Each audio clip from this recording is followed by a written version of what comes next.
Friends, welcome back once again. Friends, आज हम लोग जानेंगे मिशन नौकरी के तहत जितने भी इम्पोर्टेंट जीके के क्वेश्चंस हैं जो आपके एग्जाम्स के लिए इम्पोर्टेंट है, उन मिशन नौकरी के तहत हम लोग देखने की कोशिश करेंगे। आशा फ्रेंड्स ये वीडियो आपको अच्छी लगेगी। बिना लेट के हुए स्टार्ट करते हैं आज का वीडियो। फर्स्ट क्वेश्चन है फ्रेंड्स कि भारत की राष्ट्रीय आय की अनुमानित किसके द्वारा की जाती है, अर्थात कि भारत की जो आय होती है इसकी गणना कौन करता है। ठीक है, तो पहले क्वेश्चन की अगर आंसर की बात करें तो इसका सही आंसर होगा ऑप्शन नंबर सी, केंद्रीय सांख्यिकी संगठन, अर्थात जिसे शॉर्ट में कहते हैं CSO। ठीक है, क्वेश्चन कभी कभी आ जाता है कि नीति आयोग, तो नीति आयोग का हेड जो होता है PM होता है, अर्थात कि प्रधानमंत्री होता है। वित्त मंत्रालय हमारे देश में वित्तीय जो व्यवस्था है उनके बारे में कार्य करती है, और रिजर्व बैंक बैंकों का बैंक, अर्थात कि सभी बैंक को कंट्रोल करने का काम RBI का, रिजर्व बैंक का होता है। चलिए अगले क्वेश्चन की बात करते हैं, और अगला क्वेश्चन कहता है गैस इंजन का खोज किसने किया। तो फ्रेंड्स, गैस इंजन की अगर बात करें तो इसका खोज वास्तव में किया गया था निकोलस ऑगस्ट ओटो के द्वारा। निकोलस अगस्त ओटो के द्वारा किया गया था, राइट। लेकिन इसमें यह ऑप्शन दिया नहीं है, इसलिए हम कह सकते हैं कि डेवी ने इसका खोज किया था। वास्तव में डेवी की अगर बात की जाए तो डेवी ने सुरक्षा लैंप का खोज किया था, राइट फ्रेंड्स। लेकिन अगर ऑप्शन में अगर निकोलस अगस्त अगर दिया होता ऑप्शन, तो वो आपका सही आंसर होता। चलिए फ्रेंड्स, बात करते हैं अगले क्वेश्चन की, और नेक्स्ट क्वेश्चन कहता है हमारा निम्नलिखित में से कौन मूल तत्व है। मूल तत्व का मतलब जिसे तोड़ने के बाद कोई अन्य पदार्थ हमें ना प्राप्त हो। तो रेत, बालू, इसको तोड़ने पर अन्य चीज़ मिलेंगे, संगमरमर, शक्कर। लेकिन हीरा जो है कार्बन का सही रूप है, शुद्ध रूप है, तो इस कंडीशन में हीरा हमारा मूल तत्व हो जाएगा। अगले क्वेश्चन की अगर बात करें तो अगला क्वेश्चन हमारा कहता है हृदय के गति को नियंत्रित कौन करता है। तो हृदय की गति के नियंत्रण की बात की जाए तो सोडियम फ्रेंड्स। सोडियम को सामान्य रूप से वायुमंडल में, खुले वायुमंडल में नहीं रखा जाता है। इसे रखने के लिए हम लोग केरोसिन तेल का इस्तेमाल करते हैं। केरोसिन तेल का इस्तेमाल इसलिए करते हैं क्योंकि यह ज़्यादा ज्वलनशील होता है और सोडियम ऐसे खुले में रखने पर जलेगा। तो केरोसिन में हम लोग डालने का मतलब ये हो जाता है कि केरोसिन के अंदर ऑक्सीजन की उपस्थिति नहीं रहती है, जिनसे हम सोडियम को जलने से बचा सकते हैं। देखते हैं अगले क्वेश्चन की तरफ, और अगला क्वेश्चन कहता है फ्रेंड्स हड़प्पा संस्कृति की जानकारी हमें कहाँ से प्राप्त होती है। तो शिलालेख, पक्की मिट्टी, या पुरातात्विक खुदाई, या सभी। तो फ्रेंड्स, इनकी जानकारी सभी जगह से प्राप्त होती है, इसलिए ऑप्शन नंबर डी जो होगा इसका सही जवाब होगा। अगले क्वेश्चन की बात करेंगे। अगला क्वेश्चन नंबर 6 कहता है हमारा कि निम्नलिखित में से बौद्ध ग्रंथ, कौन सा बौद्ध ग्रंथ है जो संघ जीवन के नियम को हमें बताता है। तो वास्तव में बौद्ध ग्रंथ की बात की जाए तो मेन बौद्ध ग्रंथ इसका होता है त्रिपिटक। ठीक है, त्रिपिटक के अंदर आपके 3 धर्म ग्रंथ आते हैं, जिनमें आपका एक होता है विनय पिटक, एक होता है अभिधम पिटक, और एक और इनमें पाया जाते हैं जिसे हम लोग कहते हैं सूत पिटक, जिसे किस नाम से जानते हैं, सूत पिटक। अगर एग्जाम में ये पार्ट करके अगर नहीं दिया रहता तो सही आंसर आपका त्रिपिटक होता, लेकिन इसमें अभिधम पिटक और विनय पिटक दोनों ऑप्शंस में है, तो इसके अकॉर्डिंग आपको जाना पड़ेगा और विनय पिटक आपका सही जवाब होगा। ठीक है, देखते हैं अगले क्वेश्चन की तरफ, और अगला क्वेश्चन की अगर बात करें तो कहता है कि आजीवक संप्रदाय का संस्थापक कौन था। तो ये थे आपके मखली गोशाल, ये आपके आजीवक संप्रदाय के संस्थापक थे। चलिए देखते हैं अगले क्वेश्चन की तरफ। अगला क्वेश्चन कहता है भारत का आकार, अर्थात कि क्षेत्रफल के हिसाब से विश्व में कौन सा रैंक है। तो विश्व में 7वां रैंक है, लेकिन अब जनसंख्या की दृष्टि से फर्स्ट रैंक है, ये भी ध्यान रखिएगा। ठीक है, अगले क्वेश्चन की बात करेंगे तो अगला क्वेश्चन कि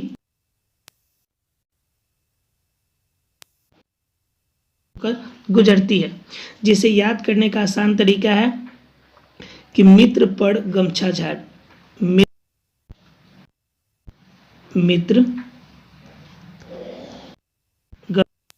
ठीक है, इसमें साढ़े वो 8 राज्य आ जाएंगे जिन राज्य से होकर आपकी क्या गुजरती है, कर्क रेखा है। झारखंड हो जाएगा, 6 से छत्तीसगढ़, आपका मित्र मी से मिजोरम, त्रिपुरा। ठीक है, इस तरह से आप सभी राजस्थान, इन सभी राज्यों को आप याद कर सकते हैं। शॉर्ट में आप याद रखेंगे मित्र पड़ गमछा झाड़। ठीक है, 8 राज्य इनसे होकर गुजरेंगी। आगे क्वेश्चन की बात करते हैं हम लोग। अगला क्वेश्चन कहता है किस वायुमंडलीय परत में मौसम की सभी घटनाएं होती हैं। तो सभी घटनाएं क्षोभ मंडल में होती है। याद रखिएगा, कभी कभी एग्जाम में क्वेश्चन चेंज करके पूछ देता है कि वायुमंडल का कौन सा परत अपने जो पृथ्वी है उसके पृथ्वी के सबसे निचले स्तर पे है, तो क्षोभ मंडल भी इसका सही आंसर होगा। अगले क्वेश्चन की अगर बात करें तो अगला क्वेश्चन कहता है हमारा विश्व का सबसे ऊंचा जलप्रपात। तो सबसे ऊंचा जलप्रपात आपका कौन सा है, तो एंजल जलप्रपात है। अगर इसकी ऊंचाई की बात की जाए तो 979 मीटर है। इसकी ऊंचाई की बात की जाए तो 979 मीटर ऊंचा है। अगर इसकी गहराई की अगर बात की जाए तो इसकी गहराई है 807 मीटर। कभी कभी एग्जाम में क्वेश्चन ये भी पूछ देता है कि कितना ऊंचा है कितना गहरा है, तो इसका भी हमें ध्यान रखना है। चलिए अगले क्वेश्चन की बात करते हैं। और अगला क्वेश्चन कहता है विश्व की सबसे अधिक आबादी वाला शहर कौन सा है। तो फ्रेंड्स, सबसे अधिक आबादी वाला शहर कौन सा है, टोक्यो है। और टोक्यो की शहर की अगर बात की जाए जनसंख्या की तो 37274 3 टाइम 0, मतलब कि इतनी जनसंख्या है लगभग उस टोक्यो शहर की। इसलिए माना जाता है विश्व में सबसे अधिक आबादी जापान के टोक्यो शहर की है। चलिए आगे की बात करते हैं। तो अगले क्वेश्चन की बात करते हैं 30 नंबर। कहता है कि कांचीपुरम किस राज्य में है। तो कांचीपुरम बहुत ज़्यादा फेमस है क्योंकि यही आपका एक दक्षिण भारत का जगह है जहाँ पे हिंदू धर्म की सबसे बड़ी मंदिर के रूप में जानी जाती है। अर्थात कि कांची जो होता है वो हिंदू धर्म की एक प्रसिद्ध तीर्थ स्थल के रूप में भी जाना जाता है। फ्रेंड्स, ये जगह है आपका तमिलनाडु में।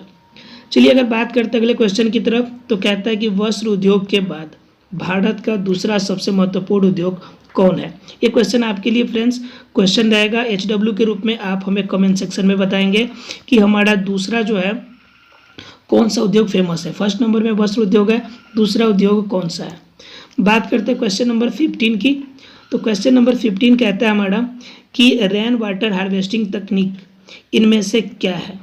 तो रेन वाटर टेक्निक की बात की जाए तो खोदे हुए कुआं, इसमें पानी को हम इकट्ठा कर सकते हैं जिससे कि हमारा ज़मीन का स्तर जो होगा, पानी का स्तर जो होगा वह बढ़ेगा।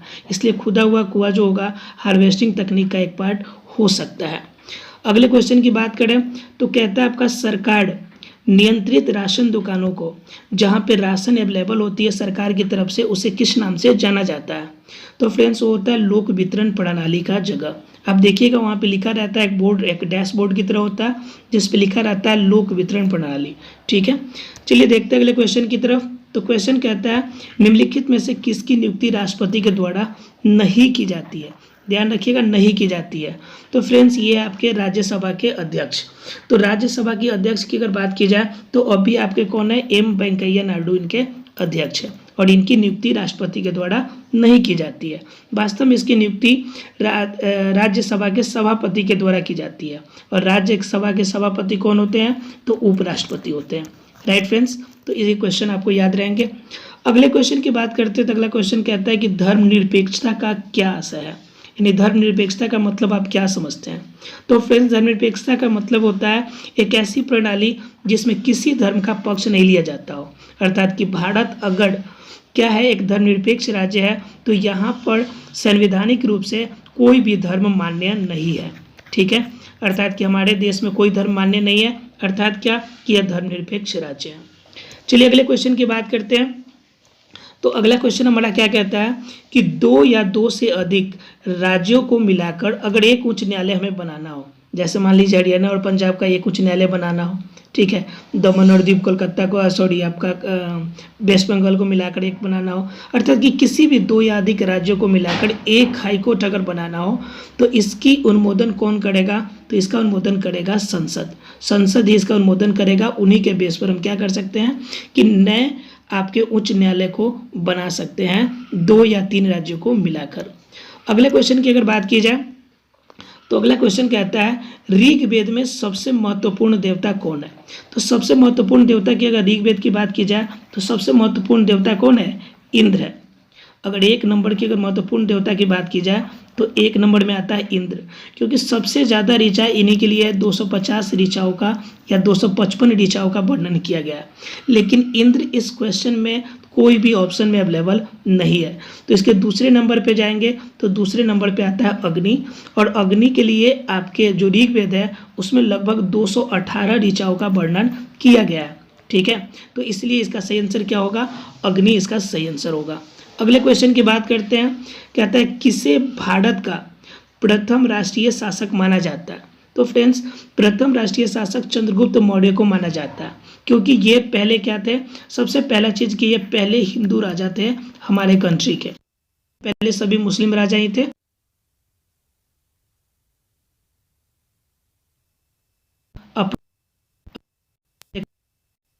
उन्होंने इस वजह से चंद्रगुप्त मौर्य को प्रथम राष्ट्रीय शासक के रूप में जाना जाता है। कि रानी लक्ष्मी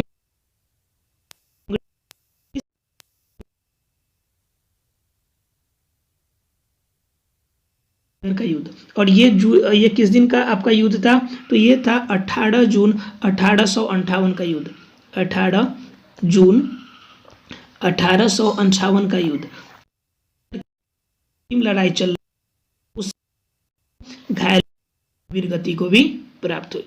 चलिए अगले क्वेश्चन की बात करते हैं। तो अगला क्वेश्चन कहता है कि नरमपंथी और गरमपंथी जो कांग्रेस के आपके विभाजन हुआ था 1907 में, आपका पर जाकर एकीकृत हुआ, तो यह एकीकृत कहाँ से हुआ था, कि नरमपंथी और गरमपंथी कांग्रेस के किस अधिवेशन में एकीकृत किया गया, तो ये लखनऊ में एकीकृत हुए थे 1916 में। ठीक है, और इसी 1916 के लखनऊ अधिवेशन में आपके मुस्लिम लीग और कांग्रेस के बीच में भी आपका तालमेल बैठा था। तो 1916 में कभी कभी क्वेश्चन ये भी पूछ देता है कि लखनऊ के 1916 अधिवेशन की अध्यक्षता किसने की थी, तो याद रखना है आपको, किए हुए थे। कभी कभी क्वेश्चन आ जाता है कि गरमपंथ और नरमपंथी और गरमपंथी में विवाद लाहौर अधिवेशन में हुआ था, ये भी आपको याद रखना चाहिए। चलिए देखते हैं अगले, लोकसभा को भंग करने का अधिकार किसे है, तो सिर्फ राष्ट्रपति ही हैं जिनको लोकसभा को भंग करने का या बुलाने का अधिकार प्राप्त है। अगले क्वेश्चन की बात करते हैं, तो कहता है कि आपका मनुस्मृति मुख्यतः संबंधित है, मनुस्मृति में किन से रिलेटेड बातें कही गई है, तो फ्रेंड्स वो है आपका कानून से रिलेटेड।